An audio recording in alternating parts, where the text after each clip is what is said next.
Hello friends, कैसे हैं आप। उम्मीद करता हूं कि आप लोग सही होंगे और आगे फ्यूचर में भी सही रहेंगे, अल्लाह ने चाहा तो आज का जो हमारा टॉपिक रहेगा वो टॉपिक हमारा ये रहेगा कि जो लोग हमेशा हिंदू मुसलमान की उलझनों में उलझे हुए हैं। क्यों उलझे हुए हैं वो लोग? क्योंकि कुछ लोग ऐसे हैं कि उनको बढ़ावा देते हैं ये सब करने के लिए। कुछ लोगों का ये सब करने के लिए पैसा मिलता है और कुछ लोगों का दिमाग घुटनों में होता है, क्योंकि उन्हें ये समझ नहीं आता कि क्या सही हो रहा है क्या गलत हो रहा है। आप लोग सब जानते हैं कि जब भी इलेक्शन नज़दीक होता है तभी ये चीज़ें हमेशा क्यों होती हैं आपको ये समझ आना चाहिए।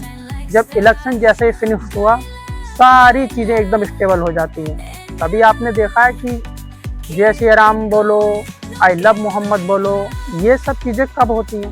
हमेशा तभी होती हैं जब इलेक्शन सर पर होते हैं। और आप लोगों के जहन में दिमाग में ये बात आने वाली नहीं है, क्योंकि आप लोगों के दिमाग में जो भरा हुआ है वो है गोबर, जिसको कहते हैं गोबर। तो गोबर जब तक तुम्हारे दिमाग से नहीं निकलेगा तब तक तुम्हारी ज़िंदगी सुकून में नहीं रहेगी। आप लोग हमेशा और हमेशा किस वजह से मार खाते हो? किसी ने अभी कुछ दिनों पहले कानपुर में आई लव मोहम्मद सल्लल्लाहु ताला अलैहि वसल्लम लिख दिया। इलेक्शन सर पर था, कुछ लोगों को लगा कि ये बेहतर मुद्दा रहेगा पब्लिक को भड़काने के लिए, भड़काया उसके लिए। भड़काने के बाद क्या हुआ, पूरा हिंदुस्तान इस चीज़ को लेकर सोच में पड़ गया। इससे पहले भी लोग आई लव मोहम्मद सल्लल्लाहु अलैहि वसल्लम लिखा करते थे अपनी प्रोफाइल में। व्हाट्सएप अकाउंट चेक करो लोगों के, इंस्टाग्राम अकाउंट चेक करो, हज़ारों वीडियो ऐसी पड़ी होंगी 4 साल 5 साल 10 साल पुरानी, फेसबुक पर काफ़ी पुरानी वीडियोस पड़ी होंगी और जिसमें ये सब चीज़ें लिखी होंगी। जय सिया राम अभी क्यों हो रहा है? अभी आप जाओगे मार्केट में 50 दुकानों पर आपको जय सिया राम, जय श्री कृष्णा ये सब लिखा हुआ मिलेगा। उसको हिंदू भी बोलता है, मुसलमान भी बोलता है। सिया राम का कपड़ा आता है, इतने लोग जाते हैं, मुसलमान भी पहनते हैं, हिंदू भी पहनते हैं। तो भाई अगर आपके दिल में इतनी ही नफरतें हैं तो मुसलमानों सिया राम का कपड़ा पहनना छोड़ दो। और हिंदू लोगों से ये गुजारिश है कि वो लोग जो मुस्लिम शॉप से शॉपिंग करते हैं वो करना छोड़ दो। इतने होटल्स हैं, इतने रेस्टोरेंट्स हैं, इतने VIP गैराज हैं, ये सब चीज़ें होती हैं, कारोबार मिलकर चलाते हैं। सारी चीज़ें ना ही हिंदुओं के पास हैं और सारी चीज़ें ना ही मुसलमान के पास हैं। आप लोग हमेशा झगड़ते किस बात को? अभी सिर्फ इतना बोलने पर इतना बड़ा जो हिंदुस्तान में हंगामा हुआ, क्यों हुआ? आई लव मोहम्मद सल्लल्लाहु ताला अलैहि वसल्लम बोल दिया। भाई लोगों के दिलों में है तो दिलों में रहो। और मुसलमान जो लोग बेवकूफ़ी करते हैं, मैं भी मुसलमान हूँ लेकिन मैं मुसलमान को ही बेवकूफ़ कहूँगा। सबसे बड़ा बेवकूफ़ कौन है? मुसलमान।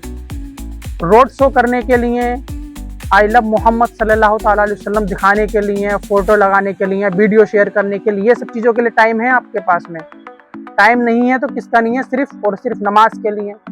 अगर तुम्हें अपने नबी से इतनी ही मोहब्बत है, प्यारे आका से इतनी ही मोहब्बत है, तो आप लोग नमाजें क्यों अदा नहीं करते? जो उनकी सुन्नत है उस पर क्यों अमल नहीं करते? ये सब दिखाने के लिए आपके पास टाइम है। आई लव मोहम्मद सल्लल्लाहु ताला अलैहि वसल्लम, आई लव मोहम्मद सल्लल्लाहु ताला अलैहि वसल्लम, आई लव मोहम्मद सल्लल्लाहु ताला अलैहि वसल्लम। ये सब चीज़ें करने के लिए आपके पास वक्त है।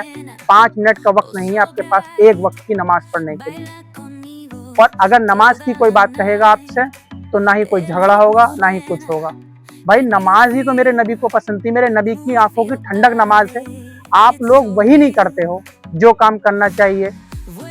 पीछे दुनिया ज़माना किसको क्या कहता है, क्या फ़र्क पड़ता है? मेरे नबी करीम सल्लल्लाहु ताला अलैहि वसल्लम को अगर कोई चीज़ पसंद थी तो नमाज, उनकी आंखों की ठंडक। और भाई जो आप अपने दिमाग में दूसरे लोगों के लिए, गैर मुस्लिम के लिए और गैर मुस्लिम लोग मुस्लिम के लिए जो जहन में अपनी गंद भर रहे हैं, कितनी गलत बात है ये। भाई आप लोग मार्केट में देखो 50 हिंदू मिलेंगे 50 मुस्लिम मिलेंगे, तो इस तरह से अगर ये सब करेंगे तो आपस में सर फोड़ लेंगे ये सब लोग। लेकिन मुसलमानों को ये बात समझ में नहीं आती, हिंदुओं को ये बात समझ में नहीं आती। समझ में भी सिर्फ उन लोगों को नहीं आती है जो लोग एक छोटी सी फैमिली से बिलोंग करते हैं, जिसकी फैमिली की मंथली इनकम 20 से 30 हज़ार पर मंथ होती है। वो लोग इस बात को नहीं समझते। और जिस फैमिली की इनकम लाख 2 लाख और 5 लाख और 10 लाख होगी ना, वो लोग इन सब चीज़ों में नहीं इन्वॉल्व होते हैं। मैंने अक्सर देखा है छोटी फैमिली वाले, जो लोग ठेला लगाते हैं, जो लोग रिक्शा चलाते हैं, ये लोग ही क्यों आपस में भाई अपने आप का भाईचारा खराब करते हो? आपका बिजनेस है, प्यार से चलाओ। क्यों लोगों के दिलों में नफरती बातें आप जहन में भर रहे हो? मुसलमान हिंदू को कहते हैं, हिंदू मुसलमान को कहते हैं। भाई अगर आप लोगों हिंदू लोग हो आप, ठीक है, आप मुझसे जय सिया राम कहलवाओ, मैं हंसी खुशी बोलूंगा। भाई 10 जगह बोलता हूँ मैं, 10 जगह देखता हूँ जाकर दुकानों पर लिखा होता है, 10 जगह पढ़ता हूँ मैं, लेकिन सामने बोलने में किसके क्या जाता? मैं बोलता हूँ 10 बार जय सिया राम, जय सिया राम, कुछ नहीं जाता। भाई जब तक दिल में नहीं हो ना, तब तक कुछ नहीं जाता। आप लोग मार कूट कर, पीट कर, जबरदस्ती किसी जय सिया राम कहलवाओ, कहलवा लो भाई, मुझसे कहलवा लो, मुझे मारने पीटने की जरूरत नहीं, मैं वैसे ही भी बोल दूंगा। लेकिन इंसान के दिल में भी वो बात होनी चाहिए। अब हिंदू लोग हैं, किसी मुसलमान लोग हैं, किसी हिंदू को पकड़ लिया, अकेला समझकर ये कर लिया, उससे जबरदस्ती बोल आई लव मोहम्मद सल्लल्लाहु अलैहि वसल्लम। अबे नालायकों, ये किस तरह की वो दुनिया है?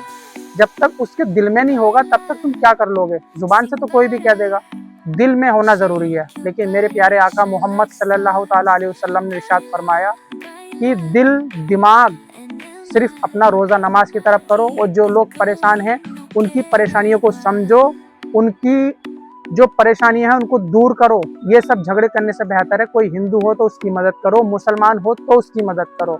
ये सब मदद करने की ही वजह से आप लोग अल्लाह के करीब जा सकते हो। लेकिन ये सब करने की वजह से नहीं। आप लोग रोड शो कर रहे हो, कल को तुम्हारी गांड पर पुलिस 4 डंडे मार देती है तो तुम्हारा रिएक्शन क्या होता है? साहब हम नहीं थे। तब तुम हाथ जोड़े फिरते हो, हम नहीं थे साहब, हम नहीं थे। अबे तुम्हारे दिल में अगर इतनी ही मोहब्बत है तो नमाज में दिखाओ इतनी मोहब्बत, रोजे में दिखाओ इतनी मोहब्बत, दूसरे लोगों की मदद करने में दिखाओ इतनी मोहब्बत, दूसरे लोगों से प्यार मोहब्बत से बात करो, जो गरीब हैं उनको सहारा दो। लेकिन ये क्या, तुम रोड शो पर उतर रहे हो?